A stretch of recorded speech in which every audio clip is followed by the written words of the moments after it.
Okay, let's look for more trends. So check out the share count and what patterns do you see in the past 5 or 6 years? Take a close look.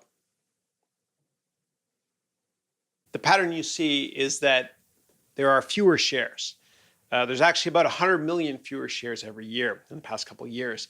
And that's because Microsoft has started to use its massive cash balance to buy back shares. I'm not going to add back the cash balance when I model this company because I'm assuming and I'm bearish on Microsoft, unfortunately.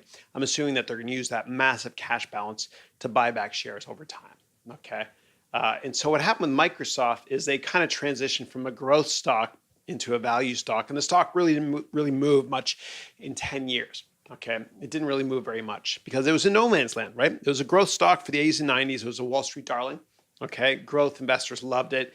It was my biggest position in my portfolio in the 90s. I loved the company, loved it for years. And then what happened was once the founder left, Bill Gates, when he left to become chief software architect in 2000, and eventually transitioned out of the company to run the Bill and Melinda Gates Foundation, which is awesome. But when he left, the company became a big bureaucratic nightmare. And Steve Ballmer probably wasn't the best choice to be CEO, but it wasn't Ballmer's fault. He's just not the founder. And don't ever invest in a technology company when the founders have all gone. And in the leftover section of this course, chapter 15, class 15, I'll talk about this in a lot more detail. Okay, great. So look what happened. It looks like they're buying back a lot of shares. That's a pattern. Pattern recognition is important when you're modeling. Okay. All right, good. Now, we've analyzed all the patterns. Let's now forecast revenue. Okay. So what we do is we just forecast 1 year after the next. And again, we're not going to look at each subcomponent of revenue. We just don't have time. Okay, great. So you're going to add assumptions like comments, why you're assuming certain numbers. Okay, so in 2016, I'm assuming in this hypothetical example, okay, that Windows 10 revenue is going to kick in, okay? And that's why you see revenue growth spiking. So Windows 10 is free for the first year for most consumers, right? And then people have to pay for it in the next year, right? And that's why I'm assuming that revenue growth is accelerating a bit in the out year, right? So it's not an exact science, but I just want to prove a point here that just add comments to your model. Okay, great. And I'm also assuming that you're going to have higher gross margins next year because Xbox One, which is the latest version of their Xbox console, Xbox One sales are slowing. Okay, and that's a good thing for investors. Why? Because hardware is less profitable than software. Okay, you have to have factories to make that stuff. Right, it's less profitable. Okay, great. So I'm also assuming that the cost of revenue metrics are going to improve because the new CEO, Satya Nadella, who's the right choice, by the way, he created the cloud division at Microsoft. He created an amazing product they have called Azure, which is a cloud computing product. And so he's got cloud in his DNA. And the reason the board of directors selected him to be the next CEO after Steve Ballmer is because he understands the cloud. And cloud computing is much more profitable too. So anyway, we're going to assume that he's probably going to spend a lot of money in R&D in that area too. Okay, cool. So just add your comments. Add your comments, okay? And then what we're going to do is using pattern recognition. Remember, the number of shares goes down by $100 million each year. I'm going to assume that's the case going forward as well. And there you go. We are done with the model. We're done with the model. That was easy. Great. Well, hold on a second. I still have questions on how to build the model. Okay, here's what you do. Go back and read the 10K. Look at the investor relations website and listen to the saved earnings calls that they have on the investor relations website. So every 3 months, a company has to report earnings. And they hold this earnings call, which is about 45 minutes. The first 30 minutes, investor relations and the management team read a canned statement. We have another great quarter, even if they didn't. We had another great quarter, blah, blah, blah. And then the last 15 minutes of that call is the Wall Street analysts get to ask questions. And they ask pretty good questions too, actually. Okay, hold on a second. I did all that stuff, Chris, and I still have questions. Okay? All right. This is why the investor relation function exists in the first place. We can ask them the questions that we just can't answer. Okay? Give them a call. Just ask, like Steve Jobs does. It's their job to help you, okay? And again, why do we call management only at the end of your due diligence process after all your research is done? Because they're the best darn salespeople in the world. That's how they got to that position. So be careful, okay? Do your own research first. Don't listen to them. Don't listen to the media. Do your own research first, right? Okay, and remember, everybody's got their own bias, right? Everyone's got their own bias. So whenever they interview a CEO on television, of course she or he is going to only say very positive stuff. You know, it's their job, right? And when fund managers or portfolio managers are being interviewed on television and they're asked what stocks they like, of course they're going to talk about stocks that they own. They're talking their book. They're biased, okay? So just do your own research and don't give in to the bias. You'll be a better investor because of it in the long run. And remember, you've got the exact same access to information that Wall Street analysts have. It's called Reg FD, and it's a beautiful thing. Reg FD stands for Regulation Fair Disclosure. And after 2001, when a lot of people lost a lot of money investing in the markets, the government created this. And they created this so that you and me, the average investors, can get access to the exact same information at the exact same time as the big mutual funds like Fidelity or Capital or all these other great companies do, right? And if companies don't give you or me access at the exact same time, meaning publish it on the website or hold webcasts, then they get into big trouble by the SEC. I'm not going there. Okay, so modeling and valuation is very, very easy to do, and it's a lot of fun too. Okay, next topic, valuation. Okay, so we've created our forecast for Microsoft, okay? We've got our earnings per share, okay? We've listed all of our assumptions. You can put in little comments, those red little post-it note things within the spreadsheet, or you can create a column like I did here in column AH and list assumptions there as well. All right, now let's look at ways to come up with our target price, okay? And I'm going to give you a couple different methodologies, and you choose what one you like. But I recommend using a couple methodologies and then taking the average of 2 or 3 of them. The reason is because you want to normalize the error you might have made in 1 or 2 methodologies. Okay, so use whatever methodology you want to, but I want to expose you to a menu of other ways to do it. Okay, so I'm going to show you 3 methodologies, and I'm going to take the average price of all 3 for my target price. Okay. Remember, keep it simple. Less is more. The more complexity you add to a model, the more chance you have of getting the wrong results. Okay, less is more. Keep it simple. Okay, valuation methodology number 1, and this one is my favorite. Why? Because it's simplistic. Price to earnings ratio. Okay, so your target price should be based on estimates 5 years from now. Okay, 5 years from now. Remember that I've said that before many times. 5 years from now, is this company going to be more relevant or less relevant than it is today? Okay, so look at your estimates 5 years from now, and I promise you, your estimates are going to be way off what everyone else has if you do your own research. If you fall into and become a victim of groupthink and you listen to other analysts or smart people on TV or perceived smart people on TV, then you'll just think in line with them. What's the point? Okay, so in 5 years from now, earnings, according to our model we created, 5 years from now, earnings are going to be growing at 12%, okay? So our target price in 5 years should be 12 times that EPS number or that earnings per share number. Wow, that was easy. That was easy, okay? So 5 years, and I'll explain why in a second. Bear with me, please. So 5 years from now in 2020, we're expecting earnings to be $4.90. And so that $4.90 in 2020, you've got growth there of 12% year over year. And so we're going to choose to value our company in 5 years on 12 times that number. Why? Well, here's why. The stock market tends to trade in line with their earnings growth rate approximately over time. So if the market has earnings growing for the average company at 15%, then the market usually trades at 15 times earnings, okay? If the economy is on fire and doing really well, then companies might grow at, say, I don't know, 18 or 19% on average earnings. And so that means that the market should trade at 18 or 19 times earnings. And companies that are growing more slowly than that will trade at their earnings growth rate. So if a company's only growing at 9% earnings per year, then that company will trade at 9 times earnings. Okay, it's a good proxy. It's close enough. Okay, close enough. So let's say the market trades at 15 times earnings on average, historically speaking. It's because the market is growing at 15% earnings.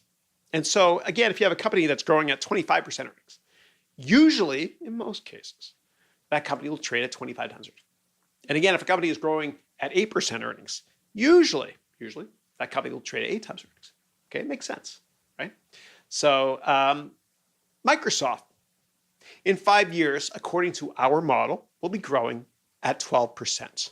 Okay, so what does that mean? That means Microsoft should be trading at 12 times our $4.90 estimate in 5 years. Okay, remember, we're assuming we're at the beginning of 2015 for this exercise. So what does that mean? That means a target price of 59 bucks. Okay, and Microsoft, when I created these slides, okay, don't look at what the price is at now. I have no idea. Microsoft was at $47. So that means that Microsoft in 5 years is going to appreciate 25% to a value of $59 per share, right? And that sounds logical because over 5 years, that's about 5% per year, right? And you expect a slower growth large company like this to grow slowly over time because earnings are growing at a slower rate than the average stock out there, okay? Great. So it seems reasonable for a mature company. Okay, let's move on to valuation methodology number 2. Remember, we look at a couple of different ways to value a company, so we can take an average of all 3, just in case we're way off on one of those valuation methodologies. Pick your poison, do whatever methodology you want, but I'm going to expose you to 3 ways. So we look at price to revenue for valuation methodology number 2, or price to sales. Remember, sales and revenue are the same thing, okay? And so let's assume, just for this hypothetical example, that the average software company is going to trade at 5 times revenue in 5 years, okay? 5 times revenue, the average software company, okay?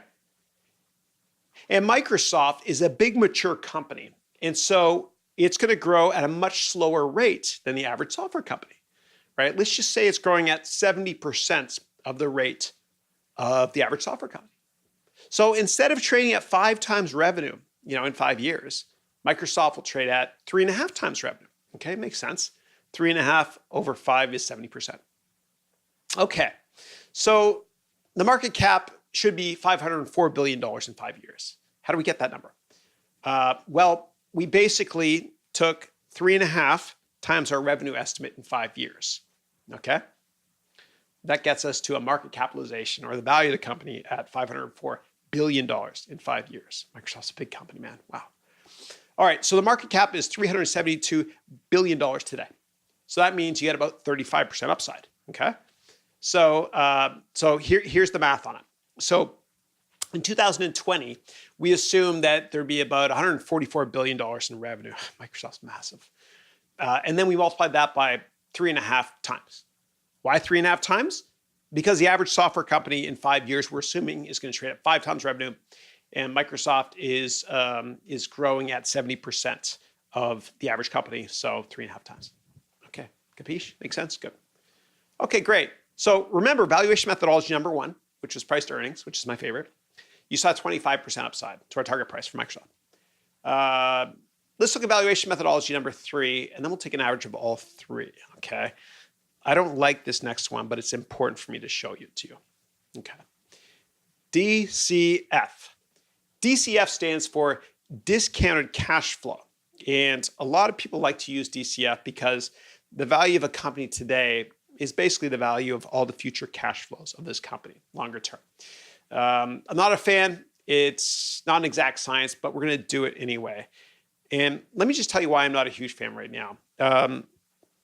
DCF has many more steps, right? It becomes much more complicated. And if I told you that x plus 1 equals 3, then x equals 2. If I told you that x plus 1 plus q plus w plus a plus b plus j plus t equals 3, what is x? Exactly. We don't know. There's too many independent variables with discounted cash flow, okay? So too many independent variables. So much can go wrong with it. But we're going to do it anyway because I think it's important for you to understand how to discount cash until today. And we kind of did this when we looked at the valuation that Sequoia wanted. Remember earlier on, Sequoia wanted 50% return every year over 5 years. And so we took a $10 million valuation for Giancarlo's POS company, point of sale company. So that $10 million valuation discounted by 50% per year over 5 years, got to a valuation of, I think, $1.3 million, something like that. And what we did was we divided the $10 million valuation divided by 1 plus 50% to the power of the number of years we were discounting it. That's basically DCF. All right, I'm going to make DCF relatively easy for you. Okay, so earnings and cash flow are the same in the long run. Okay, good. Great. So we don't need to forecast our balance sheet or the cash flow statements. Okay, great. Awesome. So here we go. There's our income statement. And you see the red little rectangle there? That's around net income. And I did that because that's our cash flow estimate. Okay, net income and cash flow is the same thing over time. Okay, over time. All right, great. So let's come up with the WACC. What's the WACC again? That's the weighted average cost of capital, which basically means what's the interest rate we're going to use to discount those cash flows in the future to today. Okay, remember, money in the future is worth less than money today. So if I gave you $10 10 years from now, right, that $10 is worth less today. Okay, all right. So the WACC, weighted average cost of capital, equals how much you're going to pay for equity, I mean, what's your interest rate, or your cost of debt. And because this is a tech company with no debt or very little net debt, just bear with me, we don't care about debt. Okay, so the cost of equity, we covered this before, is equal to the risk-free rate, meaning basically the government interest rate, plus a way to make it a higher percent because Microsoft has more risk than the government. Okay, and the same can be said for all investments. So again, the cost of equity, the cost of equity for Microsoft is the government rate or the risk-free rate plus the stock market return minus the risk-free rate times the beta, meaning how volatile is the company going to be relative to the market over time. And so beta is a measure of volatility, meaning how much a stock moves relative to the rest of the stock market. And a very risky company, an early stage company, has a very high beta, right? Like a beta of 2. And that means that it has twice the volatility of the market. Okay, so in a bull market, when stocks are doing great, that risky company goes up twice as much as the market because it has a beta of 2. But when the market is down, we're in a bear market or the economy's not doing well, then that company's going to go down a lot more because it's got a higher beta than the market. The market's got a beta of 1 on average. So what's our beta of Microsoft? Do you think it's above 1 or below 1, and why? Microsoft is a big, mature company. Very little risk compared to other technology investments. Okay, so the beta on Microsoft intuitively would be less than 1. So how do we figure out what the beta is of Microsoft? Do we have to calculate it? Heck no. We're going to find it on the internet. Okay, we'll find it in a second. So the average stock market return over time is, let's just say 12%. Okay, and let's say at the government interest rate or risk-free rate is 1%. So that means that the cost of equity is going to be 1 plus 11% times how volatile Microsoft is. Okay, so here we go. What is our beta? We don't have to calculate it. You just find it on the internet, right? So if we go to Yahoo Finance, we can find out that Microsoft's beta is 0.78, and that makes sense to me. Why does that make sense to me? It makes sense to me because Microsoft is a big cash-rich machine or whatever that's mature and not growing much, yada, yada. So it's lower risk, okay? Lower risk. And so more risky companies have a beta of 1 above 1, and less risky companies have a beta below 1, okay? And I used to get all this information from Bloomberg, and I would pay literally 25 grand a year to get access to this information. It's a waste of money though, because you, the investor, and me, the individual investor, have the same access that everyone else has on the open internet, okay? Google Finance is great. Yahoo Finance is awesome for press releases. You can get most stuff that the pros can get for nothing, Okay, so our cost of equity is now 1 plus 11% times 0.7.